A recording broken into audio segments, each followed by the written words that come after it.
ಒಂದು ಕಡೆ ಕೆಪಿಸಿಸಿ ಅಧ್ಯಕ್ಷರ ಬದಲಾವಣೆಯ ಚರ್ಚೆ ನಡೀತಾ ಇದ್ದಾರೆ, ಮತ್ತೊಂದು ಕಡೆ ಡಿ ಕೆ ಶಿವಕುಮಾರ್ ಅವರು ಕೂಡ ಈಗ ಚದುರಂಗದ ಆಟವನ್ನ ಶುರು ಮಾಡಿದ್ದಾರೆ. ಈಗಾಗಲೇ ಸೆಪ್ಟೆಂಬರ್ ಫಾರ್ಮ್ ಅನ್ನು ಸಿಕ್ಕಿದ್ದಾರೆ ರಾಜಣ್ಣ. ಇದರ ನಡುವೆ ಕಾಂಗ್ರೆಸ್ ಪಡೆಯಲ್ಲಿ ಡಿ ಕೆ ಶಿವಕುಮಾರ್ ರಾಜಕೀಯ ಚದುರಂಗದ ಆಟವನ್ನ ಶುರು ಮಾಡಿದ್ದಾರೆ. ಹಾಗಾದ್ರೆ ಯಾವ ರೀತಿಯ ಆಟ? ಶಾಸಕರನ್ನ ವಿಶ್ವಾಸಕ್ಕೆ ಪಡೆಯುವ ಆಟ ಶುರುವಾಗಿದೆ. ಶಾಸಕರ ಅಸಮಾಧಾನದ ನಡುವೆ ಸೆಪ್ಟೆಂಬರ್ ಕ್ರಾಂತಿಯ ಸುಳಿವನ್ನ ಕೊಟ್ಟರು. ಹೀಗಾಗಿ ಕಾಂಗ್ರೆಸ್ನಲ್ಲಿ ಏನ್ ನಡೆಯುತ್ತೆ ಅನ್ನುವ ಕುತೂಹಲ ಇದೆ.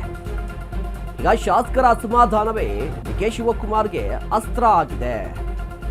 ಯಾಕೆ ಶಾಸಕರು ಇಂಪಾರ್ಟೆಂಟ್, ಯಾಕೆ ಶಾಸಕರಿಗೆ ಗಾಳ ಹಾಕ್ತಾ ಇದ್ದಾರೆ ಡಿ ಕೆ ಶಿವಕುಮಾರ್ ಅಂತ ಹೇಳಿದ್ರೆ, ಕಾಂಗ್ರೆಸ್ನಲ್ಲಿ ಸಿಎಂ ಆಯ್ಕೆ ವಿಚಾರ ಬಂದಂತಹ ಸಂದರ್ಭದಲ್ಲಿ ಸಿದ್ದರಾಮಯ್ಯನವರ ಕಾರ್ಡ್ ಏನಾಗಿತ್ತು ಅಂದ್ರೆ, ಶಾಸಕರ ಬೆಂಬಲ ಯಾರಿಗಿದೆ ಅವರೇ ಮುಖ್ಯಮಂತ್ರಿ ಆಗ್ತಾರೆ ಅಂತ ಹೇಳಿ.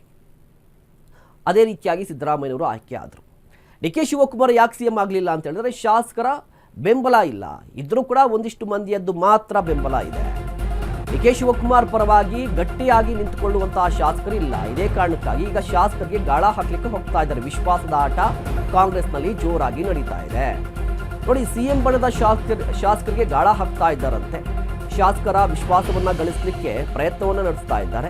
ನೋಡಿ, ನನ್ನ ಇಲಾಖೆಯಲ್ಲಿ ಏನೆಲ್ಲ ಆಗಬೇಕು ಕೇಳಿ, ನಾನು ನನ್ನ ಇಲಾಖೆಯ ಕೆಲಸಗಳನ್ನು ಮಾಡಿಕೊಡ್ತೀನಿ. ಇದರ ಜೊತೆಗೆ ಒಂದಿಷ್ಟು ಟೈಮನ್ನು ಕೊಡ್ತಾ ಇದ್ದಾರಂತೆ ಶಾಸಕರಿಗೆ ಡಿ ಕೆ ಶಿವಕುಮಾರ್ ಅವರು. ಅನುದಾನ ಹಂಚಿಕೆ, ಪಕ್ಷ ಸಂಘಟನೆ, ಶಾಸಕರ ಸಮಸ್ಯೆಗಳ ಬಗ್ಗೆ ಕೇಳ್ತಾ ಇದ್ದಾರಂತೆ. 2 ವಾರದಲ್ಲಿ 2 ದಿನ ಶಾಸಕರಿಗೆ ಮೀಸಲಿಟ್ಟಿದ್ದಾರೆ. ಅಂದರೆ ವಾರಕ್ಕೆ ಒಂದು ವಾರದಲ್ಲಿ 1 ದಿನ ಶಾಸಕರಿಗಾಗಿ ಮೀಸಲಿಟ್ಟಿದ್ದಾರೆ.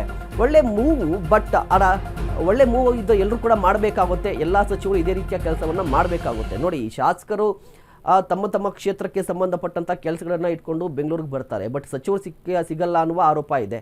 ಹಾಗಾದರೆ ವೀಕ್ಲಿ ಒನ್ಸ್ ಶಾಸಕರಿಗೆ ಸಿಗಬಹುದಾಗಿದೆ. ಬಟ್ ಡಿ ಕೆ ಶಿವಕುಮಾರ್ ಅವರ ಈ ಮೂವ್ ಇದೆಯಲ್ವಾ, ಇದರಲ್ಲಿ ಏನಾದರೂ ಸ್ವಾಮಿ ಕಾರ್ಯವೂ ಇದೆ, ಸ್ವಕಾರ್ಯವೂ ಕೂಡ ಇದೆ ಅಂತ ಹೇಳಿ. ಒಂದು ಕಡೆ ಸರ್ಕಾರಕ್ಕೂ ಮೈಲೇಜ್ ಬರಬೇಕು, ಶಾಸಕರ ವಿಶ್ವಾಸಕ್ಕೆ ಗಳಿಸಬೇಕು ಅಂತ ಒಂದು ಥಾಟ್ ಇದೆ.